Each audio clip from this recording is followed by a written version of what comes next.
اعوذ باللہ من الشیطان الرجیم بسم اللہ الرحمن الرحیم وما یأتیہم من ذکر من الرحمن محدث الا كانوا عنہ معرضین فقد كذبوا فسيأتيهم أنباء ما كانوا به يستهزئون أولم يروا إلى الأرض كم أنبتنا فيها من كل زوج كريم إن في ذلك لآية وما كان أكثرهم مؤمنين وَإِنَّ رَبَّكَ لَهُوَ الْعَزِيزُ الرَّحِيمُ آمنت باللہ صدق اللہ العظیم۔ سورۃ الشعراء آیت نمبر 5 سے 9 تک پہلا رکوع مکمل ہوا۔ یہاں پہ سورۃ الشعراء کا اللہ کا ارشاد ہوتا ہے وما یأتیہم، اور نہیں آتی ہے ان کے پاس من ذکر من الرحمن، الرحمن کی نصیحت میں سے کوئی نصیحت، محدثن تازہ نئی، الا مگر کانوا عنہ کرتے ہیں وہ اس سے معرضین اعراض، اس سے اعراض برتتے ہیں، اسے جھٹلاتے ہیں دوسرے لفظوں میں۔ فقد کذبوا، پس بتحقیق اب جھٹلایا انہوں نے، فسیأتیہم، پس ان قریب آئے گا ان کے پاس، انباء، نبا ان کی جمع، نبا خبر کو کہتے ہیں، خبریں یا اطلاعات، ما کانوا بہ یستہزئون، جو وہ تھے اس کا مذاق اڑاتے۔ اولم یروا، کیا انہوں نے نہیں دیکھا، الی الارض، زمین کی طرف، کیا زمین کی طرف ان کی نگاہ نہیں گئی، نہیں اٹھی، کم انبتنا فیہا، کتنے ہی ہم نے اگائے ہیں اس میں، من کل زوج کریم، نو بنو قسم کی عمدہ چیزیں، عمدہ نباتات، بہترین جوڑے۔ ان فی ذلک لآیہ، بے شک اس میں ایک نشانی ہے، وما کان اکثرهم مؤمنین، لیکن ان میں سے اکثر ماننے والے نہیں۔ وَإِنَّ رَبَّكَ، اور بے شک تیرا رب، لَهُوَ الْعَزِيزُ الرَّحِيمُ، وہ عزیز ہے، وہ رحیم ہے۔ اس کا ترجمہ آپ نے سماعت فرمایا۔ اب دیکھیے مختصراً ہم چند باتوں کی تفسیر بیان کرنے کی کوشش کریں گے، وضاحت کریں گے۔ وما یاتیہم من ذکر من الرحمن، جب بھی الرحمن یعنی اللہ کی نصیحت لوگوں تک پہنچی، کسی بھی نبی کے ذریعے پہنچی ہو، جب بھی پہنچی، جس بھی نبی کے ذریعے پہنچی، تو اس کا کیا کیا گیا، یہ 3 درجے بتائے گئے ہیں انکار کے۔ ایک قسم کا انکار ہے یہ، اس کے 3 درجے ہیں یہ۔ پہلا کہا اعراض برتا لوگوں نے، یعنی اس سے روگردانی کی، اس سے منہ موڑا۔ دوسرا جھٹلایا، زبان سے بھی عمل سے بھی بتا دیا کہ ہم اس کو مانتے نہیں، یہ جھوٹ ہے، یہ نعوذ باللہ پتہ نہیں کیا کیا ہے، یہ جھٹلایا۔ اور پھر تیسرا درجہ صرف اعراض نہیں برتا، صرف جھٹلایا نہیں، بلکہ پھر مذاق بھی کیا، استہزاء، یعنی مذاق بھی اڑایا اس پیغام کا۔ ایک تو یہ پیغام حق کے بارے میں ہے، یا پیامبر حق، یعنی حق کا جو پیغام تھا، پیغام حق، اس کو بھی جھٹلایا، اور جو پیامبر حق تھے، حق کے پیغمبر تھے، ان کو بھی جھٹلایا، ان سے اعراض بھی کیا، ان کو جھٹلایا بھی، اور اس کے بعد ان کا مذاق بھی اڑایا گیا۔ کہا اے نبی صلی اللہ علیہ وسلم، تم پہلے نبی نہیں ہو کہ تمہارے ساتھ ایسا سلوک کیا جا رہا ہے، بلکہ آج تک یہی ریت چلی آ رہی ہے، انبیاء کے ساتھ، پیغمبروں کے ساتھ، پیغمبر کے پیغام کے ساتھ یہی کچھ کیا گیا ہے۔ اب جب کہ انہیں جھٹلایا ہے، اب سنو، فَسَيَأْتِيهِمْ، ان قریب ان کے پاس آئیں گی خبریں، اطلاعات۔ کس کی خبر آئے گی؟ کہ ان کے ساتھ کیا ہوا، ان کے ساتھ اس کا کتنا بڑا خمیازہ انہیں بھگتنا پڑا، یا یہ خبر آئی کہ صحیح یہ تھے یا صحیح پیغمبر تھا اور پیغمبر کا پیغام تھا۔ ان تک اطلاع پہنچ جائے گی۔ اگر ایسے کہا جاتا تو سمجھ میں بات آتی، یہ انباء جمع کیوں کہا گیا؟ خبریں پہنچیں گی ان تک، تو اس کی وجہ ہے، خبریں پہنچیں گی، یعنی اس کا کوئی ایک طریقہ نہیں ہوگا، کئی طریقے ہوں گے۔ ایک طریقہ یہ ہو سکتا ہے کہ ان کے جیتے جی پیغام حق کو بول بالا نصیب ہوگا، اپنے آنکھوں سے دیکھیں گے کہ واقعی حق یہی تھا۔ ایک تو یہ طریقہ ہے۔ دوسرا، ایسے اطلاع مل سکتی ہے کہ ان پر عذاب آ جائے گا، اور عذاب قسم قسم کے آئیں گے، مختلف قسم کے عذاب۔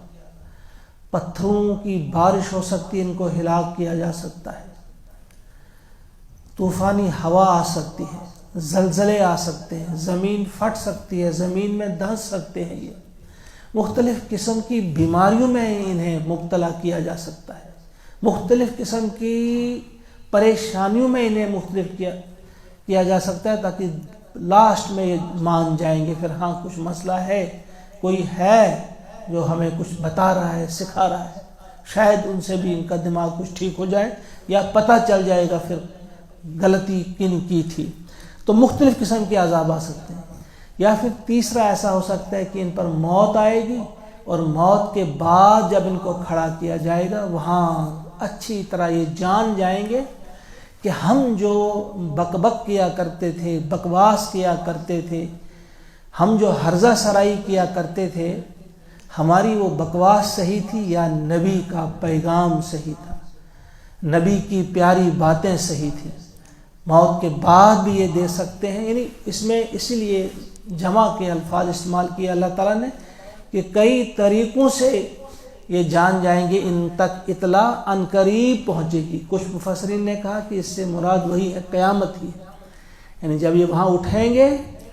ان قریب اس لیے کہا گیا کہ وہ قریب ہے، ہم تو سمجھتے ہیں بعید، جس طرح قرآن نے ایک اور جگہ بھی کہا ہے انہم یرونہ بعیدا ونراہ قریبا، یہ لوگ دیکھتے ہیں کہ قیامت کہیں دور ہے، لیکن اللہ فرماتے ہیں کہ ہم سے بہت نزدیک دیکھ رہے ہیں، ان کو لگتا ہے کہ یہ دور ہے۔ تو بہرحال فرمایا جا رہا ہے کہ یہ جو جن کے ساتھ مذاق اڑاتے تھے، یہ مذاق اڑانے والے صحیح تھے یا جن کا مذاق اڑایا جا رہا تھا وہ صحیح تھے؟ کامیاب لوگ یہ ہیں یا وہ جن کا یہ مذاق اڑا رہے تھے؟ ان کو عنقریب پتہ چل جائے گا۔ پھر اولم یروا الی الارض، پھر جو وہ بار بار کہتے تھے کہ کوئی آیت لے آؤ، کوئی معجزہ دکھاؤ، کوئی نشانی ہمیں دکھاؤ، تو اللہ تعالیٰ فرماتے ہیں کہ ہاں دکھائیں گے ہم معجزہ۔ کہا کبھی دیکھا نہیں ان نے زمین کی طرف، اس سے بڑی نشانی کیا چاہیے؟ اس زمین کو دیکھا کہ ہم نے اس زمین سے نو بنو، یعنی قسم قسم کی نباتات یہاں سے ہم نے اگائی، اور وہ نو بنو جو نباتات ہے وہ کریم بھی ہے۔ کریم کے معنی یہ ہے کہ وہ انتہائی عمدہ ہے، فیض بخش ہے، فائدہ پہنچانے والی قسم قسم کی نباتات۔ کیا اس میں نشانی نہیں ہے؟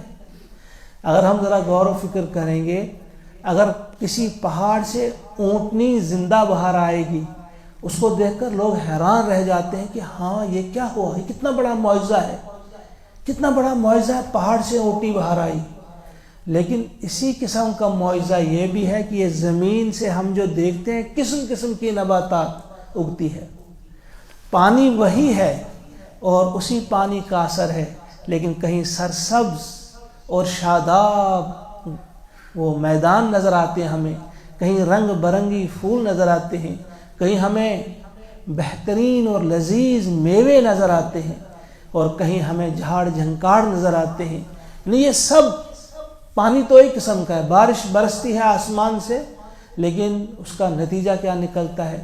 اور پھر پھل بھی جب ہم کھاتے ہیں، پھلوں میں بھی قسم قسم کی لذت ہے، میٹھا ہے، کوئی کڑوا ہے، کوئی ایک قسم کا ہے، کوئی دوسری قسم کا ہے۔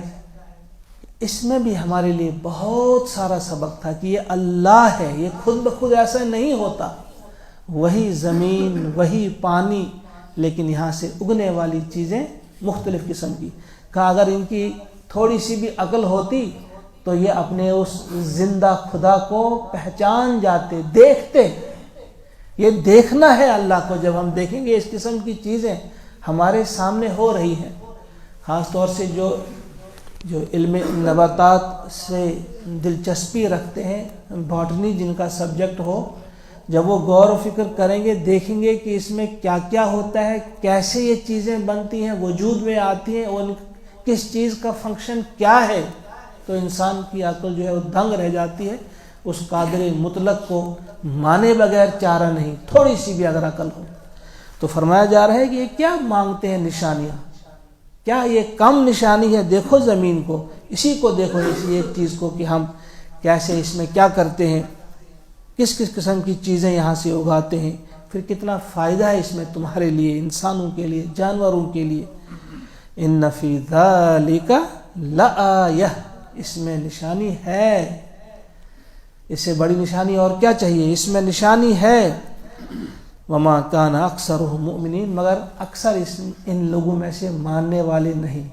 یعنی اگر ان کے علاوہ کچھ اور بھی آپ دکھائیں، جو یہ ان کی فرمائش ہے وہ بھی اگر دکھائیں گے آپ ان کو، اکثر ان میں سے پھر نہیں مانیں گے، اکثر لوگ ماننے والے نہیں۔ وَإِنَّ رَبَّكَ لَهُوَ الْعَزِيزُ، اور سنو اے نبی صلی اللہ علیہ وسلم، بے شک آپ کا رب جو ہے وہ العزیز ہے، غالب ہے، وہ طاقت رکھتا ہے۔ کیا طاقت رکھتا ہے؟ کہ یہ جو عذاب کی فرمائش بھی کرتے ہیں کہ یہ بھی دکھاؤ، کوئی بھی چیز ان کو نشانی دکھانے کی طاقت بھی رکھ سکتا ہے، اور ان کو ملیا میٹ کر دینے کی طاقت بھی رکھتا ہے۔ وہ انتقام لینا جانتا ہے، وہ انہیں ایک پل میں ختم کر سکتا ہے۔ لیکن اتنا ہی نہیں، صرف العزیز ہی نہیں ہے وہ، لہو العزیز الرحیم، ساتھ ہی فرمایا وہ الرحیم بھی ہے، بہت بہت رحم کرنے والا ہے۔ وہ مہلت دے رہا ہے، ان کو چانس دے رہا ہے، مزید موقع دے رہا ہے، آج نہیں تو کل شاید مان جائے، کل نہیں تو پرسوں شاید ان کی عقل آ جائے، تو یہ ان کو مہلت دی جا رہی۔ ایسا نہیں ہے کہ اللہ کو طاقت نہیں ہے، اللہ کو طاقت ہے، وہ غالب ہے، وہ انتقام لے سکتا ہے، سزا دے سکتا ہے، نیست و نابود کر سکتا ہے ان کو، لیکن وہ انہیں مہلت دے رہا ہے۔ تو یہ مختصر یہ جو چند آیات تھیں، 4 آیات، ان کو ہم نے آج سمجھ لیا۔ اللہ تعالی ہم سب کو قرآن مقدس پہ غور و فکر کرنے کی توفیق عطا فرمائے، اور اس کے پیغام کو سمجھنے کے بعد عمل کرنے کی بھی ہم سب کو اللہ تعالیٰ توفیق عطا فرمائے۔ اللہم اجعل القرآن ربیع قلوبنا ونور ابصارنا وشفاء صدورنا وذهاب همومنا وغمومنا، وصلی اللہ وسلم علی سیدنا ومولانا محمد وآلہ واصحابہ اجمعین برحمتک یا ارحم الراحمین۔ السلام علیکم۔